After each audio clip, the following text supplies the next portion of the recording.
Assalamualaikum warahmatullahi wabarakatuh. Pada pertemuan kali ini kita akan belajar tentang kepolaran senyawa kovalen.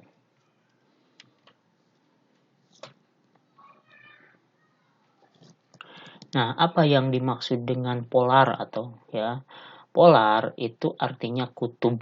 Berarti senyawa polar itu artinya senyawa yang memiliki kutub muatan. Sedangkan kalau senyawa nonpolar berarti senyawa yang tidak memiliki kutub muatan. Nah, dari mana kita tahu bahwa senyawa itu polar dan nonpolar? Yaitu dari suatu percobaan atau praktikum. Nah, perhatikan berikut praktikum atau percobaan menentukan kepolaran suatu senyawa.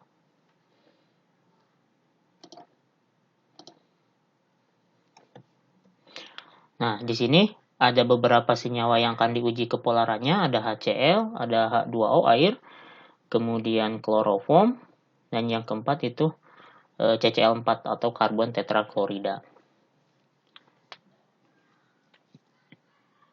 Nah, yang pertama misalkan ini HCl ya. HCl dimasukkan ke dalam larutan HCl dimasukkan ke dalam buret ini. Kemudian menggunakan penggaris. Ya, penggaris digosokkan ke rambut itu akan menghasilkan listrik statis. Nah, kemudian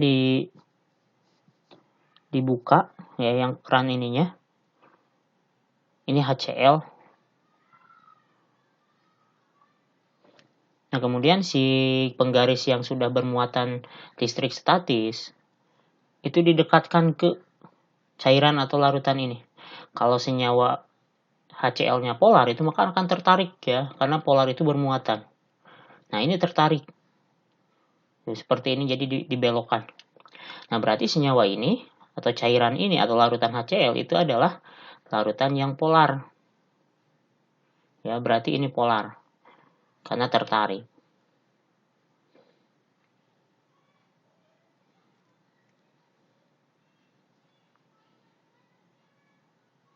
Oke. Berikutnya misalkan ini dua saja ya. Yang kedua ini adalah larutan CCl4 ya atau karbon tetraklorida. Nah, seperti yang pertama tadi caranya. Nah, kalau ini tidak dibelokkan ya. Tidak tertarik. Nah, berarti senyawa atau CCl4 itu adalah larutannya adalah non polar. Jadi itu cara menentukan senyawa polar dan non-polar. 1 atau A, kepolaran ikatan kovalen. Nah, kenapa di sini yang dibahas itu kepolaran ikatan kovalen dan senyawa kovalen, tidak senyawa ion ya?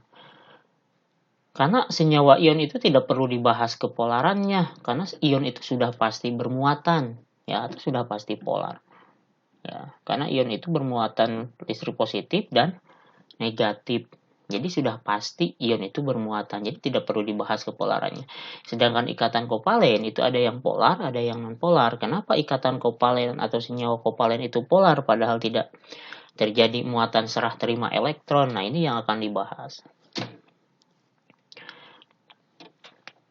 Setiap unsur itu memiliki sifat keelektronegatifan. Definisi keelektronegatifan sudah dibahas di sifat periodik unsur ya. Unsur yang memiliki keelektronegatifan yang tinggi itu cenderung akan menarik elektron lebih besar dibandingkan dengan unsur dengan keelektronegatifan yang rendah.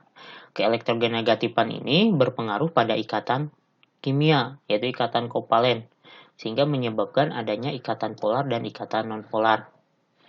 Nah, jadi keelektronegatifan itu kemampuan suatu unsur atau suatu atom untuk menarik pasangan elektron yang digunakan bersama. Nah, ini contohnya. Ini adalah molekul H2 atau ikatan antara H dengan H itu ikatannya kovalen. H dengan H itu tidak memiliki perbedaan keelektronegatifan. Artinya keelektronegatifan H dengan H itu pasti sama.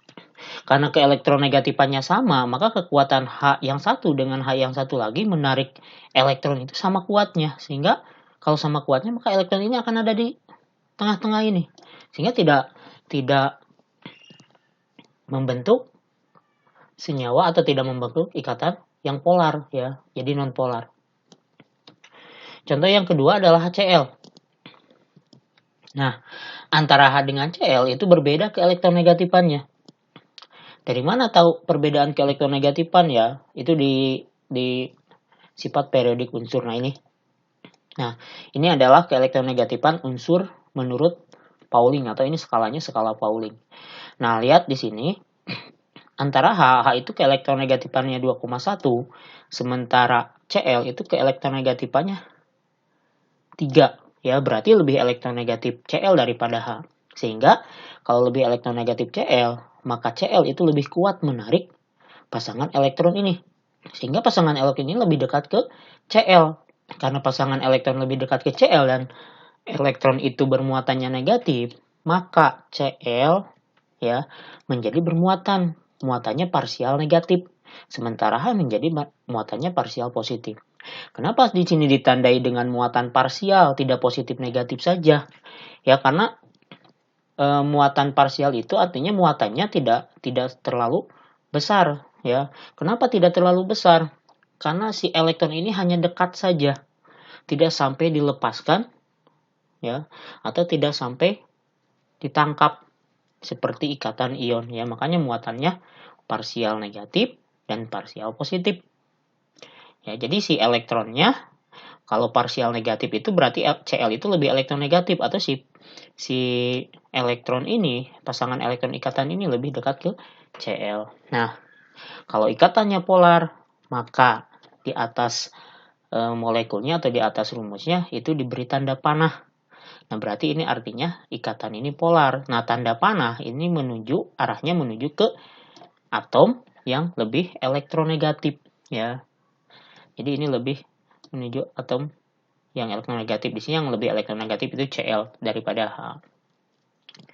Nah, artinya ini kalau ada panah seperti itu, nah ini nanti besarannya adalah besaran vektor ya.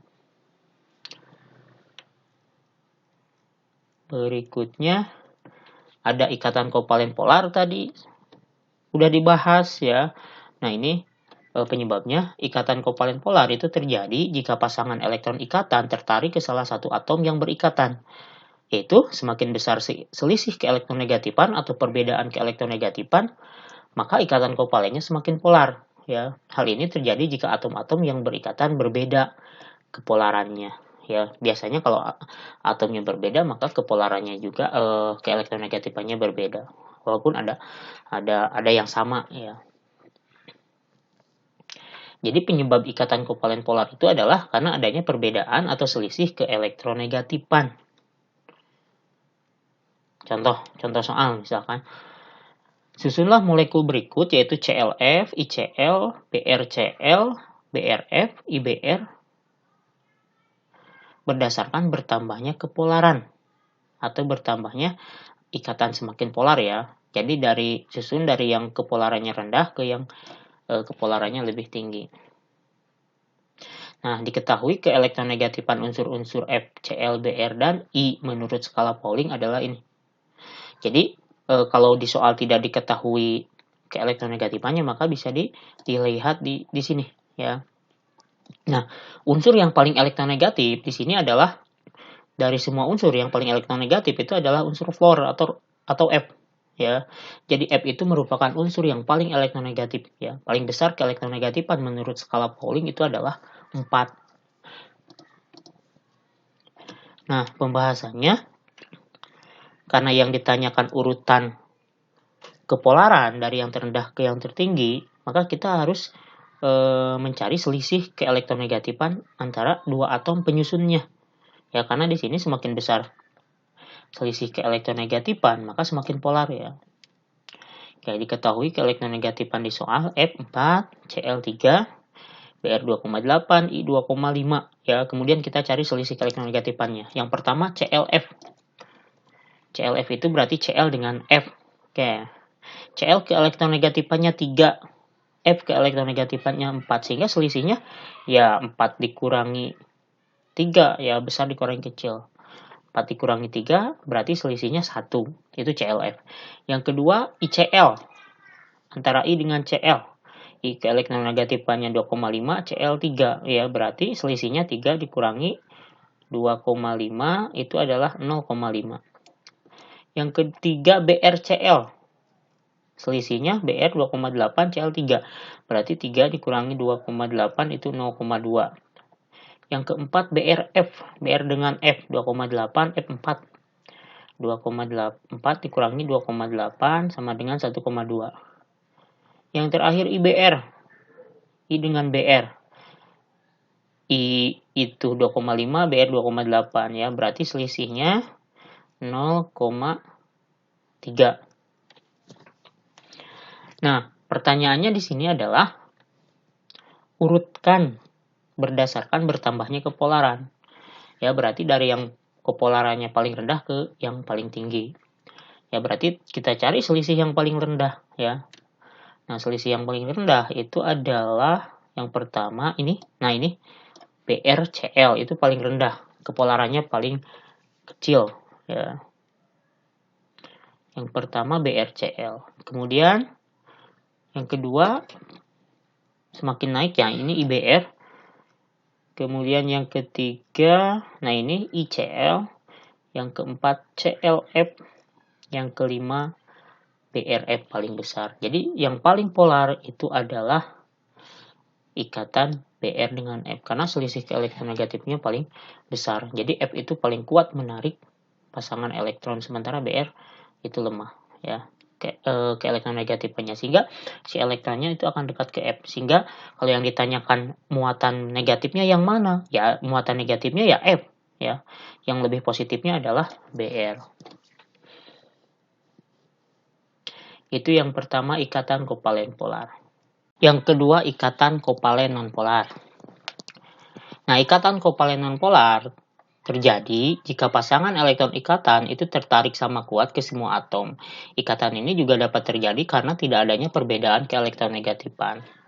Contohnya seperti H2, Cl2 atau molekul unsur yang lainnya ya. Jadi molekul yang terdiri dari unsur yang sama itu sudah pasti ikatannya nonpolar karena tidak ada perbedaan keelektronegatifan. Contohnya sudah dibahas tadi, H2 ya, di mana H2 itu ikatan antara H dengan H. Kalau H dengan H pasti keelektronegatifannya sama, sehingga elektron yang digunakan bersamanya itu tertarik sama kuat sehingga tidak terjadi pengkutuban muatan. Nah, tugas 1 yang harus dikerjakan, nyatakan apakah ikatan kovalen berikut polar atau nonpolar. Bila polar, tentukan kutub negatifnya. Nah, ini N dengan N dengan F, O dengan O, N dengan Cl, C dengan H, F dengan F. Ya, ini tidak ditanyakan selisihnya, tapi polar atau nonpolar. Jika polar, tentukan kutub negatifnya. Nah, ini diketahui keelektronegatifannya.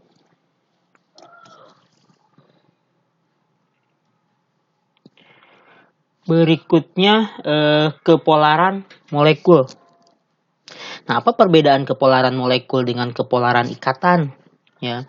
Nah, kalau kepolaran ikatan itu dibahasnya tadi itu per satu ikatan, kalau kepolaran molekul ya per molekul. Contoh misalkan gini, ini adalah amonia. Amonia itu adalah NH3. Di sini ada 3 ikatan kovalen. Ini yang di tengah itu N, ini H yang warna putih. Jadi ikatannya ada 3. N dengan H yang satu, N dengan H yang kedua, N dengan H yang ketiga. Kalau tadi yang dibahas kepolaran ikatan itu per satu ikatan N dengan H saja.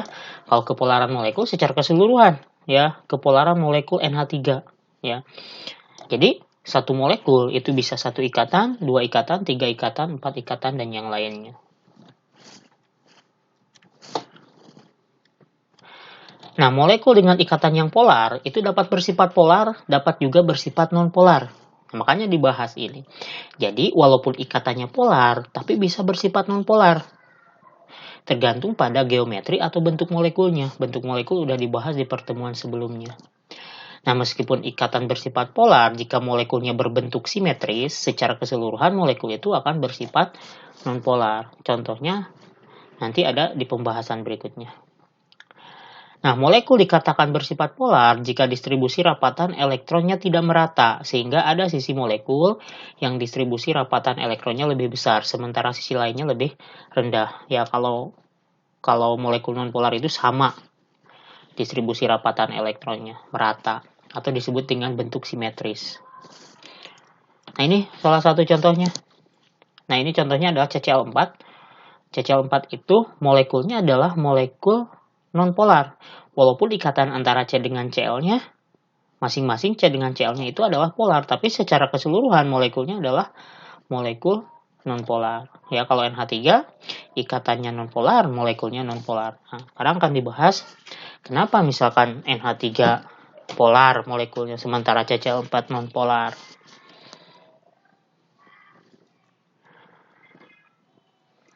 Nah, ikatan polar itu bisa membentuk dua kemungkinan. Yang pertama, dapat membentuk molekul nonpolar. Ikatannya polar, tapi membentuk molekul nonpolar. Nah, penyebabnya yang kedua, dapat membentuk molekul polar. Penyebabnya, ikatan polar membentuk molekul nonpolar. Yang pertama, bentuk molekulnya simetris. Simetris itu merata, ya sama. Kemudian yang kedua, resultan vektor atau jumlah vektornya sama dengan 0. Yang ketiga, nah penyebab resultan vektor sama dengan 0 itu tidak ada pasangan elektron bebas di atom pusat. Jadi mudahnya tidak ada pasangan elektron bebas di atom pusat. Contohnya ini yang ikatannya polar tapi molekulnya nonpolar. Nah, ini semuanya tidak ada PEB di atom pusat, ya, baik BeCl2, CO2, BCl3, CH4, dan CCl4. Itu tidak ada PEB di atom pusat. Nah, ini salah satu contohnya adalah CO2. CO2 itu ada dua ikatan kovalen rangkap 2 antara C dengan O, dan C dengan O itu berbeda keelektronegatifannya. Berarti ikatan antara C dengan O itu ikatannya adalah ikatan polar, ya. C dengan O ini ikatan polar, O lebih elektronegatif, maka panahnya ke O, ini juga sama. Tapi ketika satu molekul itu, ketika dilihat satu molekul CO2 itu adalah nonpolar. Kenapa nonpolar? Ya karena ikatan polar ini atau disebutnya dipol ini dipol ya, itu merupakan besaran vektor. Ya, besaran vektor itu di fisika besaran yang juga dipengaruhi oleh arah. Kalau dijumlahkan, ya resultan vektor antara CO yang satu dengan CO yang satu lagi itu akan 0. Nah, atau akan saling meniadakan, ya. Kenapa? Karena berlawanan arah. Jadi antara CO dengan CO ini kalau dijumlahkan vektornya atau resultannya itu akan sama dengan 0. Sehingga molekulnya secara keseluruhan itu molekul nonpolar, ya. Jadi saling meniadakan. Nah, kenapa sama dengan 0? Karena ini bentuknya simetris. Penyebab simetris itu tidak ada PEB di atom pusat. Ya, kalau ada PEB di atom pusat itu bentuknya pasti tidak simetris. Itu sudah dibahas di bentuk molekul. Jadi intinya, molekul nonpolar itu kalau tidak ada PEB di atom pusat. Contoh yang kedua, molekul polar. Penyebabnya kebalikannya, bentuk molekulnya asimetris atau tidak simetris, resultan vektornya tidak sama dengan 0, kemudian ada PEB di atom pusat. Contohnya H2O, NH3, PCl3, dan HCl. Nah, ini contohnya H2O. H2O itu bentuknya adalah V. Itu sudah dibahas juga di bentuk molekul, di mana O lebih elektronegatif daripada H. Sehingga ini panah dipolnya atau panah polarnya itu menuju O. Dan kalau dijumlahkan vektornya, resultannya itu tidak akan sama dengan 0, ya. Karena tidak berlawanan arah. Sehingga molekulnya molekul polar. Jadi ini ikatannya ikatan polar, molekulnya juga molekul polar. Karena apa? Karena resultan vektornya tidak sama dengan 0 dan atau bentuk molekulnya tidak simetris, atau yang paling mudah ada pasangan elektron bebas di atom pusat. Yaitu sudah dibahas mana pasangan elektron bebasnya. Di sini tidak digambar, ya. Kalau di gambar struktur Lewisnya itu ada, ya. Nah, kalau yang CO2 tadi ikatannya polar tapi molekulnya non polar. Berikutnya, kalau ikatan non polar pasti membentuk molekul non polar. Tidak mungkin membentuk molekul polar, ini sudah pasti, ya. Jadi kalau ikatan non polar, molekulnya ya non polar. Contohnya molekul unsur tadi seperti H2O, O2, Cl2, N2, dan seterusnya.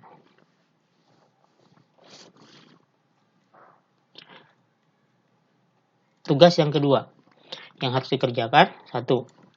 Di antara molekul berikut, manakah yang ikatan kovalennya lebih polar? Jelaskan alasannya. Nah, ini mana yang lebih polar? Antara NH3 dengan H2O, CH3Cl dengan CHCl3, H2 dengan H2S. Mana yang lebih polar? Jelaskan alasannya. Nomor 2. Diketahui nomor atom P15 dan nomor atom Cl17. Bila kedua atom berikatan membentuk molekul PCl3 dan PCl5. A. Gambarkan bentuk molekul masing-masing PCl3 dan PCl5. Bentuk molekulnya seperti apa, namanya apa. Yang nomor B, tentukan kepolaran kedua molekul tersebut. Misalkan apakah PCl3 polar atau non-polar, PCl5 polar atau non-polar. Juga alasannya. Kalau diperlukan harga keelektronegatifan, itu bisa dilihat di sifat periodik yang tadi. Nah, pertemuan untuk kepolaran senyawa kovalen ya cukup sekian. Nanti pertemuan berikutnya, pertemuan materi terakhir di semester pertama itu adalah gaya antar molekul ya. Kurang dan lebihnya mohon maaf. Assalamualaikum warahmatullahi wabarakatuh.